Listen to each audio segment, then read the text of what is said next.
Bienvenue à tous dans cette nouvelle vidéo. On se retrouve pour la seconde analyse de ce 2 septembre 2022 sur les Pokémon de la 7e génération et toujours sur les formes régionales d'Alola pour parler de Fenard d'Alola puisque Fenard, Pokémon de la première génération. D'ailleurs, je crois que les formes régionales d'Alola viennent tous de Pokémon de la première génération, il me semble. Donc c'est pour faire un peu honneur à la première génération globalement. Et du coup, Fenard, Pokémon de type Feu, hein, je rappelle l'évolution de Goopix, hein, Pokémon donc de la première génération, comme on peut le voir ici, obtient du coup cette forme d'Alola. Alors on va rapidement venir sur le Pokémon de base et voir ce qui change avec la forme d'Alola. Alors donc du coup de base, Fenard, c'est un Pokémon de type Feu pur. Le type Feu, c'est un type qui est, alors pour un monotype, c'est pas incroyable, clairement, même s'il y a quand même de bonnes choses avec le type Feu. Alors défensivement, il a 6 résistances quand même, ce qui est un très bon combo de résistance pour un monotype. Hein, c'est un des meilleurs types défensifs du jeu en nombre de résistances en tout cas. Mais en fait, pourquoi il est mauvais défensivement malgré tout? Bah pas mauvais mais disons moyen, c'est parce qu'il a 3 faiblesses très gênantes en fait. Hein. Surtout le type sol, hein, c'est un type très gênant, c'est un des 3 types de couverture les plus populaires du jeu pour passer le fameux type acier. Le type roche, c'est les pièges de roc, et le type eau, c'est un type très populaire également. Offensivement, c'est pas considéré comme un excellent stab. Alors c'est un stab super efficace sur le type acier, cela dit, donc au moins quand t'as un stab super efficace sur le meilleur type défensif du jeu, c'est toujours pas mal, mais en lui-même, le type feu est quand même résisté par beaucoup de pokés. Les types feu eux-mêmes, les types eau y résistent également. Le type eau est le type le plus populaire, enfin le plus représenté pardon dans le jeu en nombre de Pokémon. T'as également les dragons hein, qui vont résister à ce type. Donc finalement le type feu, hein, vous voyez, donc là j'avais mis pour Fenard d'Alola, mais vous voyez, hein, il y a 321 Pokémon qui résistent pour 272 sur lequel il tape sur le super efficace. Donc c'est pas rentable comme monotype offensivement. Tu préfères une couverture à côté. Parce que le type feu s'associe par contre très bien offensivement avec d'autres types. On connaît par exemple le type feu sol de Primoboudon ou feu combat de Simiabras ou Braségali. Donc avec un autre type c'est mieux. Hein. Clairement, en monotype c'est pas incroyable. Alors au niveau de ses talents, alors il possède sécheresse, mais sécheresse le truc c'est que c'est banni hein, dans les soutières. Donc du coup sans sécheresse c'est un peu nul. Mais sécheresse lui permet de poser le soleil du coup, ce qui lui donne un double stab feu. Hein, puisque ça booste les dégâts du feu, et ça réduit de 50% les dégâts de type eau adverse, ce qui est pas mal. Mais du coup, alors la problématique c'est que en général les teams Rain sont plus populaires que les teams Sun parce que bah ce sont des counters enfin c'est des counters de climat classique, hein, les teams Rain face aux teams Sun, puisque évidemment t'as majoritairement des types eau et des types sol. Hein, on connaît évidemment l'agron, méga lagron qu'il y avait avant dans ce genre de team et les teams eau, les types eau assez classiques.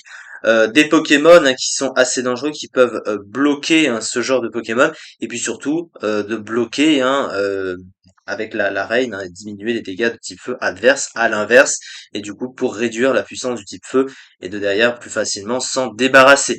Mais sécheresse est évidemment très bien, très bon pour un Pokémon de type feu, et surtout pour les Team Sun, cela va sans dire. L'autre talent, c'est Torche, Torche qui lui donne une immunité feu, et s'il prend une attaque feu, il va booster son stab feu de 50%. C'est le même talent que Demolos, hein, notamment, ou Itran, qui est un talent correct. Alors c'est vrai qu'il a déjà une résistance feu, hein, de base, mais bon, hein, sait-on jamais, ça peut toujours servir pour booster un peu la puissance, même si c'est un petit peu situationnel. Alors, les stats de Fenard, par contre, bah, c'est des stats qui sont pas folles, hein, très clairement. Sur le plan offensif, bah, 76 en attaque, 81 en attaque spéciale, c'est vraiment pas ouf, hein, clairement. Alors, il a une défense spéciale correcte de 100, mais bon, derrière, il n'y a pas un bulk physique très incroyable, hein, 75 en défense, 73 en PV, c'est vraiment pas fou.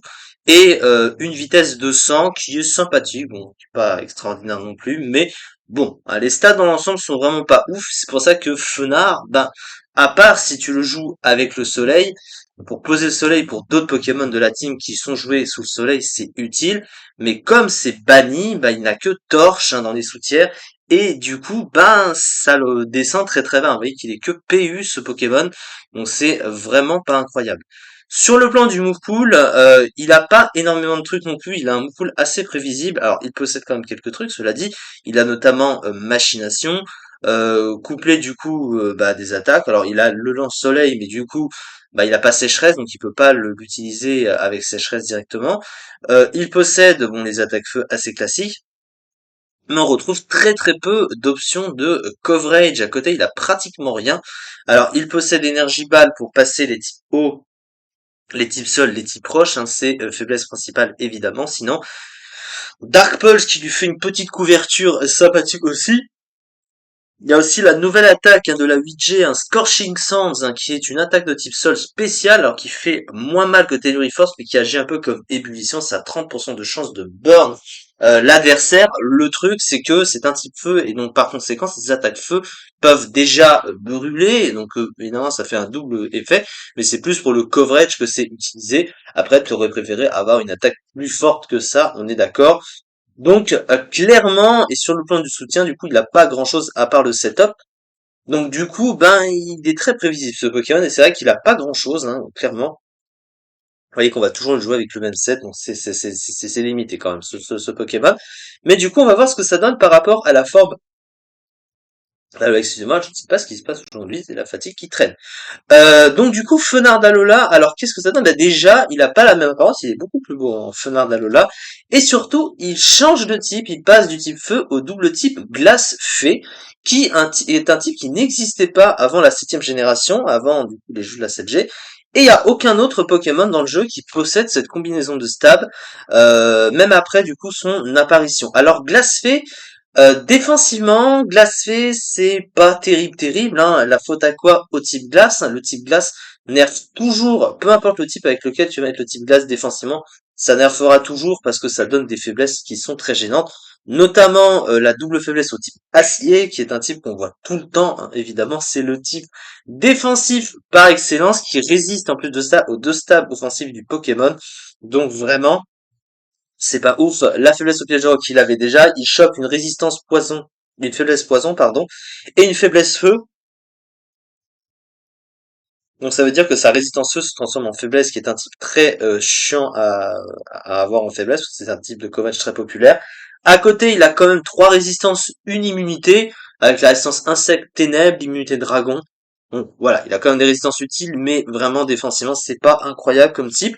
Offensivement, c'est moins pire, hein. Alors les deux stabs sont résistés cependant par le type acier, hein, malheureusement, mais c'est pas un mauvais double type offensif, hein. Il a plutôt une bonne couverture naturelle, ce double type, donc du coup, oui, ça va pas recalculer. Vous voyez, 406 Pokémon sur lesquels il est super efficace, donc c'est pas si mal que ça, dans le fond.